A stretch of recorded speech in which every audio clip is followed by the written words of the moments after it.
বাংলাদেশে শীত পড়ে শাশুড়িয়া হাওয়া ধরে খিনখিন থেকে গানা গান এটা সেটা ঘুম থেকে না উঠাও ঠান্ডা।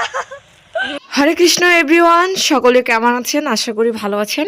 আর কি বলবো, তবে এটাই বলবো যে আপনাদের ওইদিকে ঠান্ডা কেমন? আমাদের এইদিকে তো প্রচুর ঠান্ডা, যা বলার বাহিরে। অন্য দিক দিয়ে ভালো থাকার কারণ ভালো থাকলেও এই শীতের কারণে ভালো থাকা যাচ্ছে না। আর অনেকদিন পর ঘুরতে বেরিয়েছি, ঘুরতে বলতে আমাদের পাশেই, তবে এইদিকে ঠান্ডার কারণে এখন আসা যাচ্ছে না বা হচ্ছে না।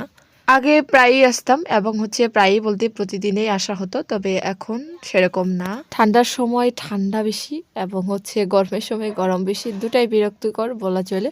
এবং তাও আমাকে ঠান্ডাটাই ভালো লাগে, কারণ ঠান্ডার দিনে কাপড় চোপড় পরলেই তা ঠান্ডাকে এড়ানো যায়। গরমের দিনে বিভিন্ন ধরনের সমস্যা থাকে, যেমন কারেন্ট আসলেও বেশিক্ষণ থাকে না বা কারেন্ট বেশি সময় নিয়ে থাকে না, এবং টিউবওয়েলের সমস্যা থাকে, টিউবওয়েলে পানি থাকে না, যা বলার বাহিরে আর কি। যদিও আমাদের এলাকায় পানির সমস্যা অনেক কম।